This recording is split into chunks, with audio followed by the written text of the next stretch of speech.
So, ladies and gentlemen, if you are an entrepreneur or you're looking to leave your job and start your entrepreneurial journey, definitely visit www.employeeescapeplan.com. Mr. Joe Nicasio will help you build your marketing systems, dive into the sales mindset, the mindset it takes to become a business owner, an entrepreneur, a successful entrepreneur. And I've worked with him. He's coached me. He's an amazing dude. I highly, highly recommend him. Go check out www.employeeescapeplan.com and let Joe know Chris sent you. Now, my next guest has built an incredible life on the remains of his addictions and failures. He has traded his wounds for gifts and his problems for passions. Aaron Huey is an internationally known speaker who has worked alongside tens of thousands of adult participants who are ready to trade their distractions for directions. His international martial arts team is responsible for the edgy breakthrough process called Predicament, used by many top trainers in personal growth. He is currently contracted by Success Resources to present his no-holds-barred approach in Spain, Malaysia, Brazil, South Africa, India, Japan, New York, and California. He is also a parent coach for parents of kids at risk, a teen addiction interventionist, and a very happy husband and father of 2 young adults in college. Aaron is the founder and president of Fire Mountain Programs, and since 2004 has run kids camps, teen camps, and family programming. And in 2009, he and his wife, Christine, opened a treatment center for teens ages 12 to 17 in Estes Park, Colorado, that currently has the highest success rate of adolescent recovery in the United States. He is the facilities trainer and leads the powerful parenting event Beyond Risk Parenting Teens That Struggle. Beyond Risk Parenting Teens That Struggle. He is the bad boy of good. He is the samurai of play. He is the Viking you're liking. He is the disaster that became a master. Aaron, you ready to rock this, brother? I love this stuff, man. I absolutely am, Chris. You're on fire. You're always burning. I love it. I love watching you. I love being a part of your circle, man. I love being a satellite to your planet of growth. Thank you. Thank you, man. Thank you. Well, dude, this is just the beginning for this show and for what we're up to, and you are seriously helping us pave the foundation, man. You are seriously helping us create this reality, and for that, dude, thank you from the bottom of my heart, Aaron. Super appreciate you, man. It's my pleasure. Thank you. Thank you, thank you. So, dude, we're going to dive into your journey. For people who haven't heard about you or known much about you, we're going to get into that. And before that, we really start off every single interview with the theme of the day. And it's the theme for today is the holiday season, right? We're diving into what the holiday season is and what it means. And we're going to dive into a moment where you were not very appreciative of the holiday season. Let's dive into that moment where the holidays weren't that exciting of a time for you, and then what you did about it, how you transformed that for yourself. That's I think by way of introduction and to like facilitate that conversation is, during the years of my drug abuse, I didn't get presents for my family. I would show up with excuses rather than gifts, and that was not just the winter holidays. That was their birthdays. That was Mother's Day and Father's Day. And I remember one of the biggest fights my dad and I got into was on Mother's Day when I didn't show up with a gift. And man, he had in the garage, and it was the holidays were rough because my family was a big holiday. You have big decorations, the whole family comes over, big dinners, presents under the tree and stuff. And I continually let people down by not showing up. And not just with presents, but with presence, right? Like not just with that these physical manifestations of the gift, but the emotional gifts that these holidays are supposed to be about. And quite frankly, what's changed is being able to recognize these gifts and recognize these presents and doing something with it, like leveraging your presence, leveraging yourself into the point where whether you're making the gift or time shared with the person receiving is your gift, or having the financial means to be able to purchase gifts, that things that people want.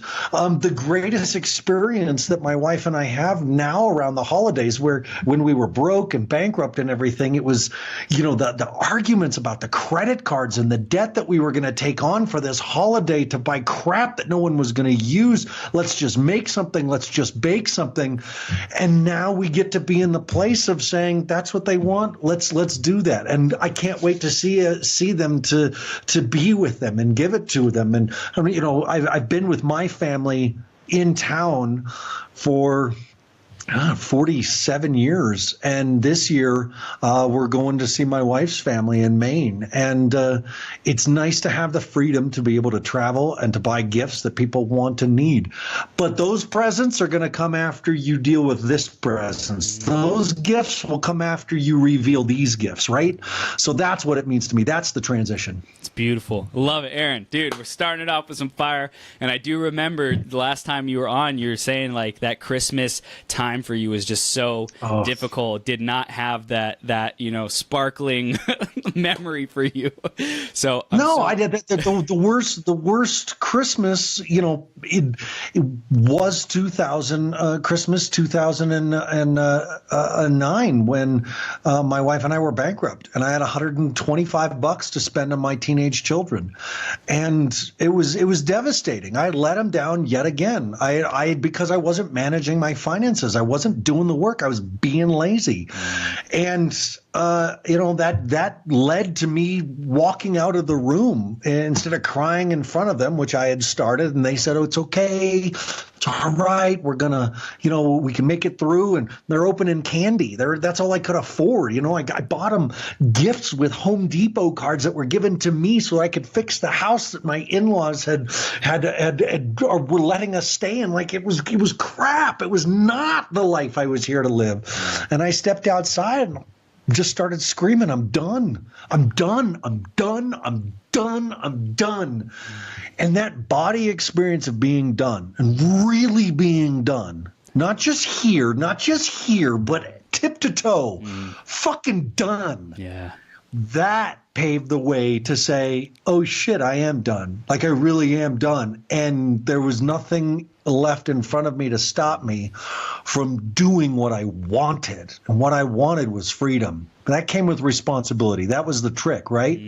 So that's how it started. That was my last bad Christmas, man. But prior to that one, I had a good 14 ones that were not, I was not a fun person to be around, not for my family, and especially not my first wife and kid. Wow. Damn, man. So you've absolutely transformed yourself, and now you're stepping into this new reality of being an international leader. Why don't you tell us about that and what that's like? It was in 2005 that I got introduced, 2004, that I got introduced to the seminar world in the summer of 2004, and went through my own adult warrior experience. And I walked in with such a bad attitude and such a snotty, egotistical. I put my hands on the registration table, and I leaned into a guy named Paul Guerra, who later became my good friend. I leaned into him and I was like, I better be jumping out of a plane in this camp because, I'm a warrior. I study martial arts. And he looked at me and he goes, have you ever done this before? And I said, no. And I said, talk to me afterwards. And man, that camp broke me. That camp cracked me. That camp split me. It was pure perturbation. And I hauled ass out of that camp. But I was transformed from that experience, not just with the rah-rah, the gung-ho of what these seminars are, where they get you thinking, why haven't I know this stuff? Why am I not doing it? But then actually giving you the physical, experiential moments of going. There was a moment in this camp where my wife and I were doing something And I recognized in that moment, because they said, well, the record for this exercise is blah, blah, blah. My wife and I broke it. We broke the record. And I was like, holy crap. Like, we really worked together really well. And I saw what we could in that moment. It was promptly broken by these two guys who were a couple, and they were both like cut like crazy and just so much stronger than we were. And they were so much more in sync. But it was that moment that I went, oh my God, we can do this. And then, other events that I went in. But here's the thing. I'm the teacher at that camp now. I am one of the instructors at that camp. And I started becoming an instructor in 2005 when I was doing another one of their seminars. And I walked up to T. Harv Eker and I said, I can teach at your warrior camp. How do I put a resume in your hand? And T. Harv Eker, bless this man's heart, did this. And he just put his hand out, ran back to my chair, and I just hustled out a resume. And I had some pockets with my company's name on it. And I gave him a pocket knife and I gave him a resume. And I got a phone call a week later and I got an opportunity. And that's it, right? It's like we learn how to recognize moments of preparation and opportunity. And the great thing about preparation is that the opportunity is going to come first. So you got as much time as you need to get prepared. It might be a second, it might be a week. You got as much time. In that moment, I said, how do I get a resume into your hand? I'm thinking I'm going to go home, I'm going to write it. He puts out his hand. I got seconds before he's going to forget my damn name. And no way. And you take it on. You take that moment. You grab it. You're going to fail. So what? You end up with what you have. That's what failure is. It's where you end up with what you have. Success is when you learn from that moment, do some shit different, and don't fail the next time, or fail less, or fail different. But either way, that's trading up, right? That's a win forward. That's one pass done. And that's what you're looking for with it. So through this and through that opportunity and meeting people there, people like you, people like George Carroll, people like Tom Terwilliger, people that I've had this ability to be around people who are way smarter than me, way better looking at me, just really awesome peeps. And you make moments together. You take moments together. You make time, you take time, and you create something with the other person. And that's continued. There's been ups and downs to it. Like I said, it was after that I actually went bankrupt, but that's because I was shitty at managing my money. Like, there's no excuses. There's no, I had a business partner who took a contract. I did. I got audited by the IRS because I had a boss who did my taxes wrong. I did. But those are not anything but excuses. I have no power if I say that's why it happened. It happened because I was shitty at managing money. And that changed. And then we got a business idea. And we said, this is going to risk everything. And we did. We risked it all. And it paid out.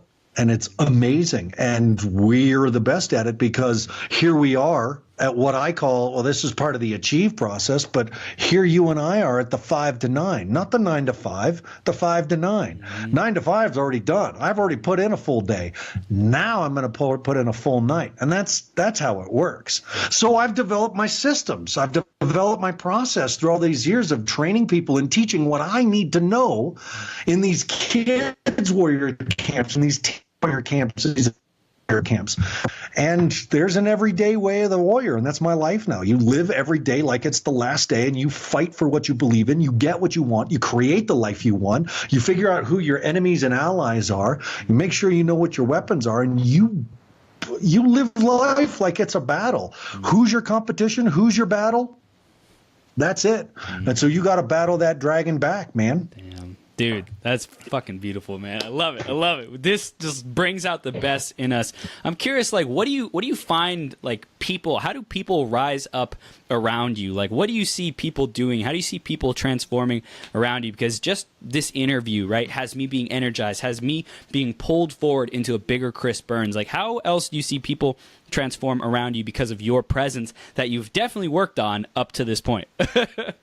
Thanks. It's the test. Like I'm not there to be your fucking cheerleader. I'm there to try to make you quit. And I set that forward. It's like, look, I've had these opportunities of success and failure. I've listened to the lies that people get up and sell on TV, and I've tried them. I bought them. I've been tricked into them. I've tried to use them, and I've ended up just having to work hard yet again. And so so when you have these moments with people who are going, yeah, I really have this thing that I want. I'm not sure how to get it.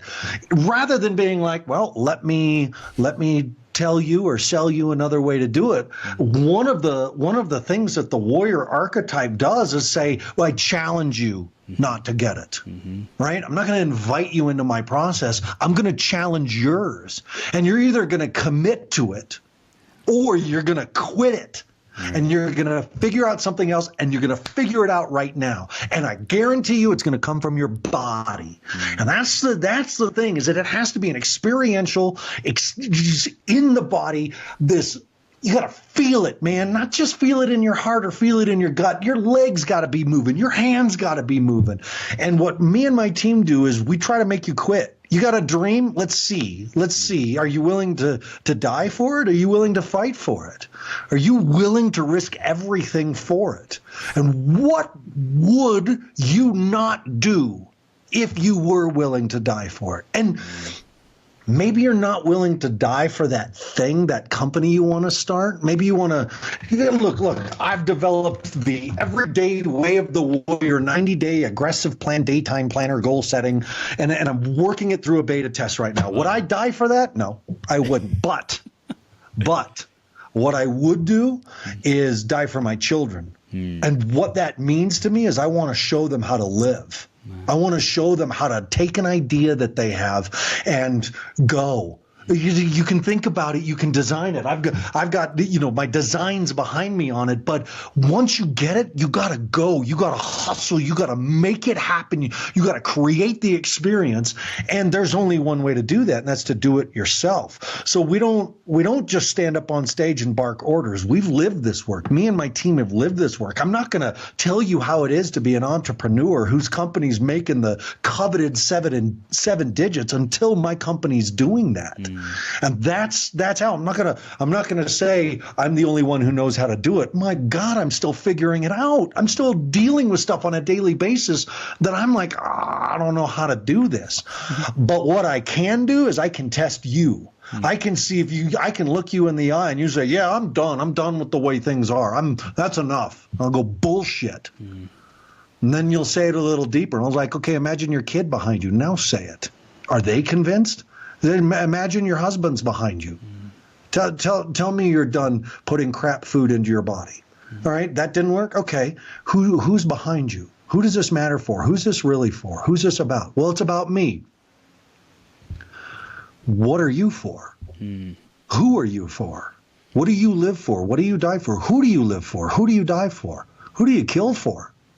Because when you tap into that part of who you are, what matters so much that you would give everything for it, when you figure out and feel that part of you, you can apply it to anything. You can apply it to your relationship and your finances. And that's what the warrior has. The warrior archetype simply has the simplicity and archaic belief system that they are here for a purpose and they're willing to give their lives for it.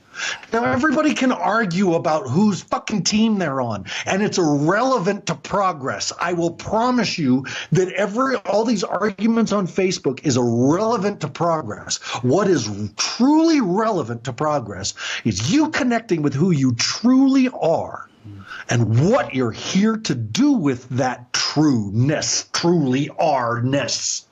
And when you do that, nothing stops you. There really is freedom. Your soul flies. That's what this is about. That's what I get. And so when I'm around people, it's not just me telling them that that's what you do. This is what I am. I figured it out. I know what I would die for. It's not some secret. It's my kids. It's my wife. Okay, now that I know that, what are you willing to live for? What are you willing to do for them? Anything. What does that mean for your life? I'm willing to be successful and do whatever it takes. I'm willing to be financially free and do whatever it takes. I'm willing to follow my creativity and not back down on an idea when I feel that feeling like, holy crap, this is going to work. Yeah. This is going to do something. And next thing you know, it is. Just in the beta test, I got people from all over wanting the copies of it. It's not my purpose in life. My purpose in life is to manage my everyday way of the warrior properly so that I can increase my success. Yes. But if I'm not doing it, if I'm not beta testing this, if I'm not teaching what I'm doing, if I'm not actively living, we've all had that experience. It's like the professor at college is going to talk to you about what they know, or this is the guy who, when he leaves teaching your class, actually goes to work and does that. I want to learn from that dude. Yeah. I want to learn from that woman who says, yeah, as I teach you this business stuff, I'm actually running my own company. And that's what I want to learn. Mm-hmm. Not a guy who's written a book. I want the person who's living the life. Yeah? Yes. So how do we engineer what we will live and die for? How do we get clarity on that? How do we live that on a daily basis? How do we set our life? You already know it. Okay. That's the thing. And it's the thing. We already know it. We get sideswiped and by the hypnotic plethora of media and distractions versus the direction of following that true passion and purpose. There's not a listener on here that doesn't have a purpose. And if you really don't have the word, then you are instantly gifted purpose if you don't know what your purpose is. You know what it is? It's to find your purpose. Yep. And wouldn't you be willing to do anything to find out why you're here and what you would die for? Well, then that's what you're here to do. Find it. Go find it. Do whatever it takes to find it. But it's pretty easy to say to someone, what are you willing to die for? And they know. And what are you willing to kill for? And what are you willing to live for? It comes down to my family, my friends, my parents, my children, it's not money. And there are people who would be willing to die and kill for money, but they're not the masses and they're not the multitudes. It's money that is causing the separation, and separation causes pain. What people are willing to die for is freedom, for justice, for family, for God. These are core values. Wow. We all know it. And if you really don't know it, if you honestly and truly don't know it, ta-da, by the power invested in me, I grant you purpose. And it's to find your purpose. Go get it. Yes. Beautiful, man. So the everyday way of the warrior, what is that? What's it all about, man? Okay, so this is the process of living every day like it's the last battle you're going to fight. And you're either going to win or you're going to die. There is no second place. You win and live, or you die and lose. That's how the warrior gets to live life. Yes. It can be exhausting, but the fun news is, I'll say, you can party like a warrior. You get parades like a warrior. You get the reward of living a life of service and sacrifice, not slavery. And there's a big difference. But service and sacrifice, where you give it all based on what you choose. That's what servants have. They have choice. They've chosen this life. Slaves do not. So that's not but you can leave slavery just by saying, I'm willing to sacrifice everything for freedom. Right? So, but that starts with the belief. That starts with the belief system. That starts with the core value system that says, what do you want? What is the thing you want? Is it financial freedom? Is it a better relationship? Is it to start your own company? What do you want? Because, see, want is the will trying to manifest. The will, the subconsciousness is in there saying, okay, there's this thing that we were born to do, and you got to let me out. And it doesn't know how to communicate with you, so it gives you images of want. Look at that truck. Look at that body. Look at that relationship. And we compare ourselves to the fucking Facebook profiles that everybody's put out there. That's not our real life, but it's okay. It's its own thing. It's its own entity, right? My Facebook page, I'd be as honest as I can, but look, I take a shit sitting down just like everybody else. There is nothing different about my poopy. Okay. It's very, very human, and it smells. Yeah. So That's not on my Facebook page. I guess it is now, but but the thing is that when you want something, you put it out there. It comes to you. Oh, I want that car. Oh, I want that sweater. I want to travel there. Well, that's your will saying something deeper. It's symbolic of what you want. And so then the next stage for people like us who've been to seminars and lead seminars and love seminars is that we begin to manifest it. Oh, I'm going to say that 50 times. I'm going to say, I travel to Iceland. I travel to Iceland. And then you start using other tactics. And this is currently my favorite, is that I have a journal and I write down every single day. I write down my next. This was this morning. I write down my next thing that I believe, right? Because it's based on the belief. So I write it down. And Chris, I'm gonna give your crowd a clue. I also record my voice because I love the sound of my voice. Yes. But more than that, I record my voice into GarageBand, reading my manifestations, and then I take my favorite music and I layer it over top, and I work with the volume levels, and then I export it to iTunes, and then I put it on my fucking iPod, and I lift weights listening to my voice do my affirmations. Boom. And it's just an hour of me saying, I am every day in every way. My body is getting healthier and healthier, over and over and over. And in 1 hour, I will listen to how many affirmations could you do in an hour, right? So the believe starts with want and manifesting. Then we move into conceive. This is where we start to move it from the subconsciousness even more forward than the belief in the brain. And we start to conceive of it. These are the vision boards, right? Where we're visualizing it now. Now we're seeing ourselves in Iceland. Now we're seeing ourselves drive that car. Now we're aligning. And this is a big thing for me, is that you have to align your environment as an altar to your work. I love that you have your logo behind you. It's part of your alignment, that when you sit in that chair, you are doing your mission, period. This is the cockpit. Yes. This is the house is the temple, the desk is the altar, and I am the priest. And now we will minister this mission forward. Yes. So we move from believe, which is what you want and what you begin to manifest, into conceive.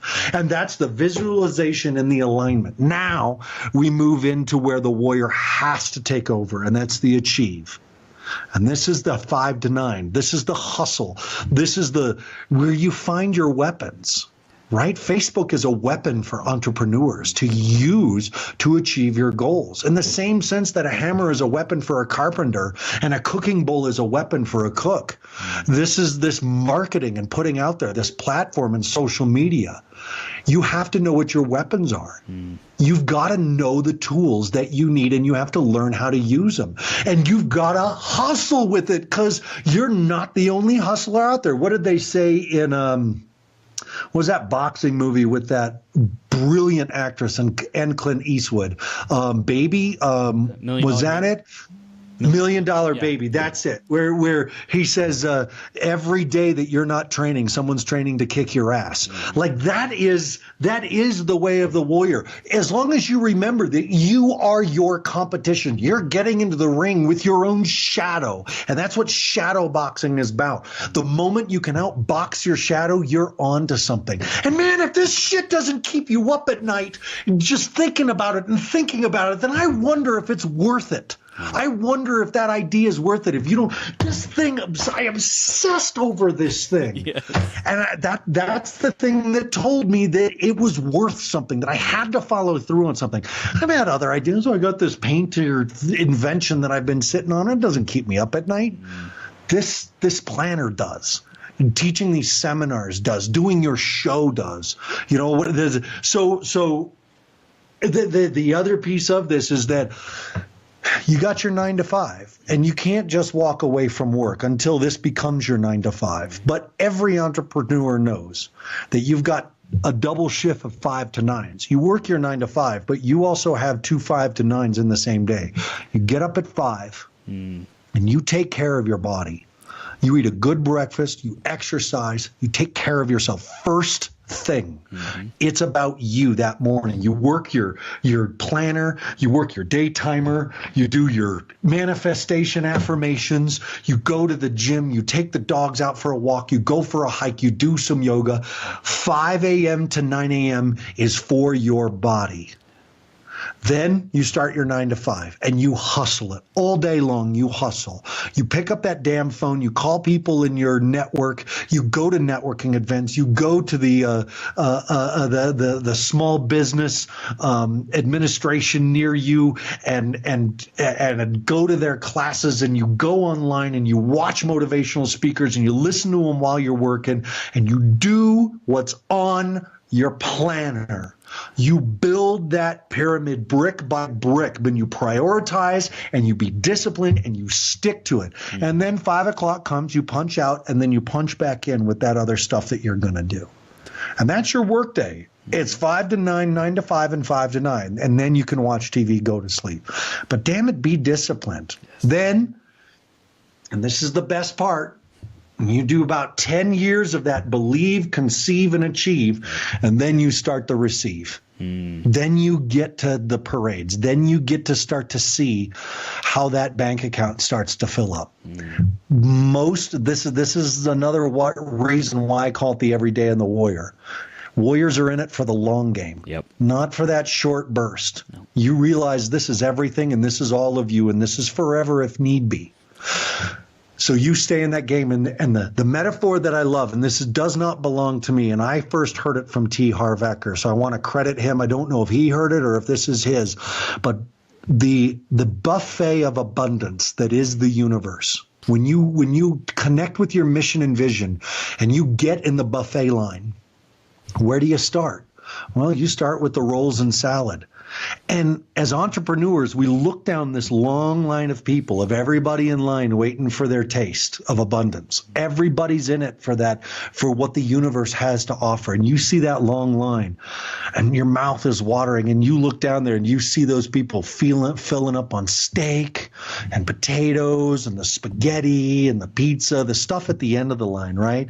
Then you look past them, and there's the people just eating the dessert. And they're going back, and you're just like, oh, I just want some of that sweet. But that line is so long. I don't know if I can stay in line that long. So you fill up on salad and bread, and you bounce out a line. The warrior sticks it out. The warrior stays in line, and you stay in line every day. And you'll get to the meat and potatoes, and by God, you'll get to the dessert. I'll tell you, I'm not at the dessert yet. I love the meat and potatoes part. Not at the dessert yet. I'm getting there. I've got my plans and schemes. But this is because I've had the discipline to stay in line. Yeah. And that, at the very least, is the everyday way of the warrior. It's you conditioning yourself to be disciplined. Where do people like really fall short with that discipline? Where are they tricking themselves? Where are they lying to themselves, causing them to self-sabotage? It's uncomfortable. It's hard. It's uncomfortable. This is not a comfortable life. Funny, and being a warrior is not comfortable. And if it's comfortable, that means there's no battle. But we're built for the battle. You're built for the battle. Like, we don't change. We don't create. We don't manifest destiny, our own future. And when we're watching TV. Like that's comfort. Like, we sit on the couch, and I do that. Man, I just binge watch American Gods. Oh my God, that's such a good show, right? But there was no evolution during that time. There was no internal revolution during that time. I was comfortable. And that's not what change is. Great change causes great pain. And there is no great change without pain. And that's why people don't want to do the work. It hurts. It's hard. That's why they go to the gym and they're like, I'm going to lose 40 pounds and I need to work out. And the day 3, they can barely move. And their body goes, I don't want to do that. That hurts. That hurt me. Your brain's designed to avoid pain unless you're able to condition it to say, this doesn't hurt. You know what? Here's the greatest lesson I ever got. This guy had done 3 tours in Afghanistan. I'm out of back surgery and I'm in recovery and I've got this plantar fasciitis thing starting up and I'm just a mess, right? And I walk in and he says, "Hey, Aaron, how you doing?" This is a guy who owns the gym that I go to. And I'm like, "Man, David, my back hurts and my feet hurt and I'm just my neck and man, getting old as hell." And he said this to me. He said, "I've seen the alternative. It's worse." And I was like, holy shit, I got to stop complaining. Yeah. I got to stop complaining because the alternative to this pain is death. Yeah. And that's what the warrior knows, that this discipline, this conditioning, this everyday shit that you're going to do to create the life that you fucking deserve. It hurts. It hurts to create it. You lose friends. Maybe they weren't your friends. You sacrifice time. You sacrifice comfort. Your kids learn really hard lessons about business and taxes and success and failure. Oh my God, failure. What do we learn if we're not learning from our bumps, bruises, cuts, and wounds? There is no greater lesson than that lesson. There is no greater lesson than that wound you carry. That pain that is your path. Those tears that are your trail. That wound that is the way that you walk as the warrior. That's where the work comes from. And the discipline means no matter what, I'm sticking this out. I'm doing this. It's beautiful, man. I love it. I love it. So what were some of the biggest lessons you learned leading seminars and facilitating internationally, just in general? Some of the biggest lessons I learned is that there's a lot of personal coaches out there. And truly good personal coaches. If you're working with the coach, you really need to look at their life. I would never take on a person as a coach if they weren't making more money, experiencing more success, and had a relationship that was better than mine. And I've got an amazing relationship with my wife.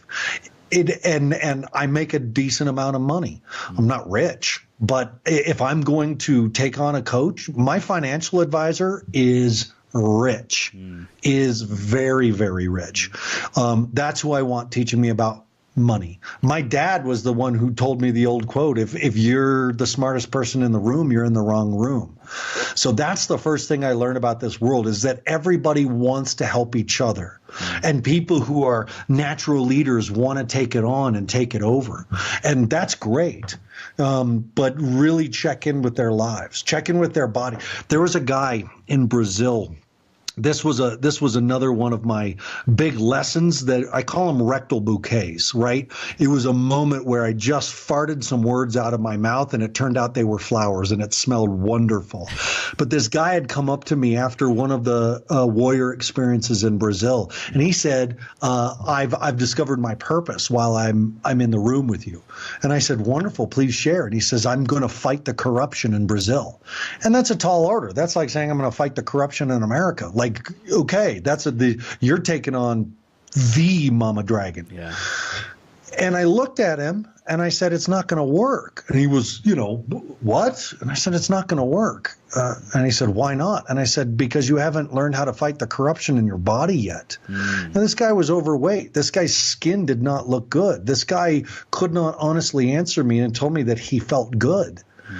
And so the what I know about trainers, like watching E.T., man, the Reverend Eric Thomas, like watching him do his work, watching him at the gym, listening to him speak. I want to listen to him because he's way more cut than me. He's got way more energy than I do. If I want that, then I'm going to learn from someone who has it. So if you want to learn something from someone, you find someone who has it and say, show me, teach me, tell me.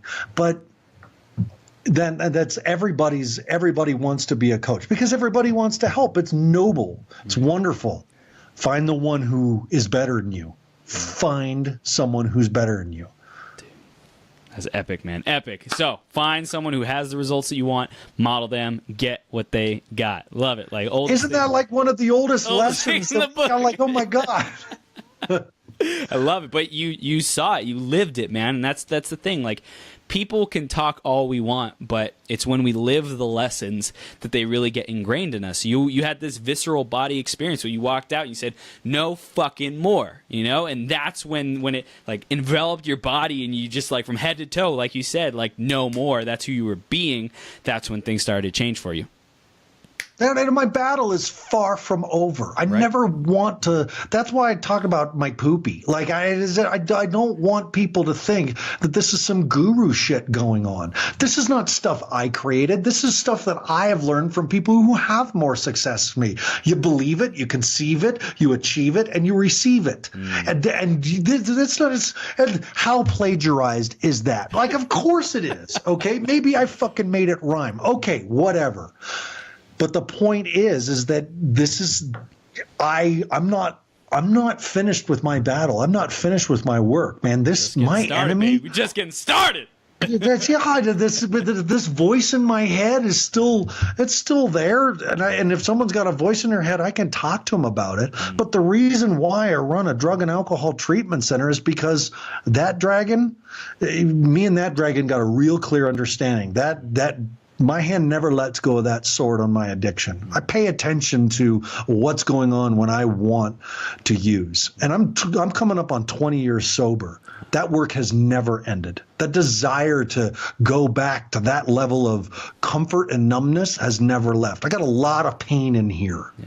I got a lot of unresolved issues with the dead biological father, and they don't get resolved. That wound's not going to heal. But when people have a wound that's not going to heal like that, I can coach them. But there's shit I don't know. There's shit I don't know, and I want to know. And so I'm still on the search. I'm still fighting for everything that I want, my body says, man, don't you want that thing? And I'm like, yes, I do. It's like, okay, go fucking get it. Yeah. That's it. And so I'm not done. So I can coach someone who's just getting started, but I can't coach someone to finish. I'm a starter. I'm still figuring out how to finish. Dude, I love it. In the race, baby. Long journey, lifelong race. Woo! Definitely. Absolutely. So, dude, how do we start living as a warrior even more? You got any other really practices, like daily practices? You mentioned the gratitude. You mentioned the affirmations. Is there anything else to embody that warrior mentality every day even more? Yes. Nothing is going to happen without you taking care of your body. Nothing. I don't care how smart you are. I don't care how good you are at doing your finances. It will stagnate if you don't take care of your body. And it will only be temporary. Like have it for as long as you can. Take care of your body. Crap in, crap out. Check the fuel you're putting in your body, man. I don't give a fuck how much you weigh. I care how you feel. And if you don't feel good in your body, do something about it. Chiropractors, massage, yoga, weights, martial arts, swimming. It doesn't matter. Move. If this isn't moving, then this isn't really moving. If this is stuck in a box, this is stuck in a box. Free your mind and your ass will follow? No. Free your ass and your mind will follow. It all starts with the body. The warrior is about action. You want to change your life and change the shape of your body, and your mind will follow right along. Your heart will follow right along. To what it feels like when this shifts. What if that your business was your body? What if your finances was your body? What if you could look at yourself and feel how you feel and say, this is my business? Well, you want to change your business? Change this. Always start at home first. This is what it's about right now. It's your body. So that's how it starts. And don't wait till January 1st. It starts tomorrow morning. Yes. Don't find another excuse. Don't continue the pattern of excuses. Set your alarm for 5 a.m. You want to meet your dragon in a moment? Set your alarm for an hour before you normally get up.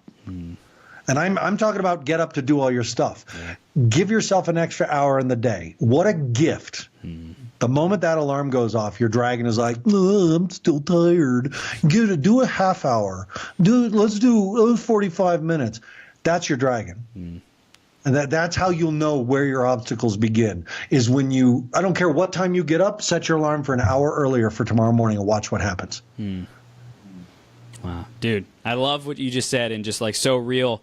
Normally I go out and get In-N-Out burger after one of these 12-hour marathons. I'm like, celebrate! But tonight, because of this, I'm going to celebrate by treating myself to something healthy, a salad or a soup, something that really nourishes my body, so I can keep this momentum up and really ingrain that when I succeed, I also treat my body well. And when I treat my body well, I succeed. So it's just a freaking, back and forth figure eight, baby. Yes. Yeah, and I want to say, man, a cup of coffee and a donut in the morning won't kill you. Right. That's not the issue. When people are looking at their lives and go, I don't want this, I want that, and they start to analyze, it's not the cup of coffee and a donut that they had. It's the cup of coffee and the donut that they have every single day. You are the sum total of your daily practices. That's your life. You are the sum total of your conditioned behaviors. What are my conditioned behaviors? The shit you do every day. Now, listen, I start with coffee. I love my coffee. Yeah. It is my vice, but I put coconut in it instead of milk. I use stevia instead of sugar. I keep my ups and downs of that caffeine buzz under wraps, and and then I hit the gym and I finish my coffee when I pull up to the gym and I exercise, and then it's proteins, it's complex sugars like fruits, and it's what you do every day. You going to the gym tomorrow morning is going to affect you as much as if you've eaten nothing but vegan food for the past 10 years and you have one donut and a cup of coffee and decide that you're doing the cup of coffee and a donut. You're going to feel it. Yeah. But, one cigarette ain't going to drop you dead on the floor. It's what you do every day. It's what you do every hour. What if you did one push-up a day? I guarantee you what's going to happen in about 10 days, you'll want to do too. Yep.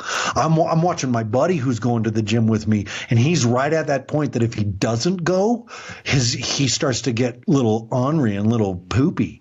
And then that's awesome. That's when your body says, hey, wait a second, are we doing this new habit or not? How amazing would that be to do it with your finances? When you don't look at your finances that day and your body goes, I missed something today and you need to go do it or I'm not complete. When you don't do your affirmations and your body goes, I don't like my morning because I didn't finish it. You're the sum total of your habits. So start with the little ones. Yeah. Start with the tiny little ones and make it about your body. Beautiful. Beautiful, man. I love it. So we're beginning to wrap up here. You've given us a lot of gold. You're living the message, man. Really acknowledge you for being the work that you're preaching. And not everyone does that. You are integrity. And, of course, we all have areas of our life that we need to work on, right? There's always more to do. Without a doubt. So really final takeaways, what you want people taking action on and really receiving from this interview. I want you to remember that we've made it too complex. It starts with you taking care of your body, and it starts with you analyzing your daily habits. The believe, conceive, achieve, and receive. Man, that's the corn, right? That's not even the steak and potatoes. That's the corn. That's the side of broccoli that's been steamed and has a wonderful little bit of cheese on it. Hope I'm making everybody hungry for some decent food. Like go back to the absolute basics. Right.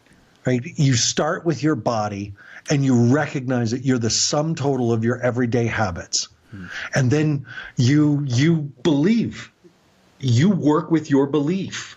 You figure out what you want and you begin to manifest it with your affirmations. Then you conceive it. You visualize it. You put up your vision boards. You surround your environment and you create alignment that wherever you look, there's another reminder of your goal. My daughter who's in college, here's her picture right in my line of sight of her as a little girl. I turn away, there's her eyes and there's the bears. I turn away, there's the thing that I found in 11th grade at high school that started me down that path. I look behind behind me. There's some stuff that I'm working on. It's all designed to keep you aligned and in line with what you believe and want. And so then you move to the achieve. You recognize this is going to be uncomfortable. You're giving your whole day and potentially the next 10 to 30 years of your life to it. And you hustle. You earn your sleep. You earn your meals. And you figure out your weapons. You find people like Chris Burns who can help you spread the message. You connect with other like-minded people and you hang out with those bastards so that when you all vent, everybody knows what you're talking about. It's so hard to be an entrepreneur. And then we all know because we're all going through the same shit. And then you celebrate, man. You take yourself on that trip. You buy that car with cash. Buy cars with cash. You stop going into debt for cars. You get the rewards of your hard work. All warriors do. And if it kills you, I guarantee you'll be the last to know. Dude, beautiful. Aaron, this is gold, man. What do people do next? How do they stay connected with you? What do you got for us? I'm a Facebook obsessaholic, so you can always go to my Facebook page. I have a few of them. Number one, you can go to Aaron Huey. And just to keep in touch, you can go to @BeyondRiskAndBack. That is my podcast. And my podcast is for parents, teachers, and clinicians who work with teens at risk. And it's a total support podcast. So please check it out, even if you just give me a like and a share because I'm so fucking handsome. I would love it if you listened and just checked it out. Just in case you know a family who really needs some help. That's what my mission is about, is to protect the innocent, to help the innocent who have fallen by way of the dragon. And then you can also go to our Fire Mountain Residential Treatment Center Facebook page. So Facebook is always the best way to get in touch with me. Awesome. Dude, I acknowledge you, Aaron. Keep up the warrior, baby. You the man. I will, Chris. You're a monster for what you do. Watching these marathons, and man, I'm deeply impressed. Thank you for the opportunity yet again to be on your show. I'll take it anytime you throw it at me. But you're brilliant, man. You do amazing work, and I love watching you. I love the message you're spreading. So you keep going. You keep burning. Promise. 2018, baby. Let's do this. Yeah! Yeah!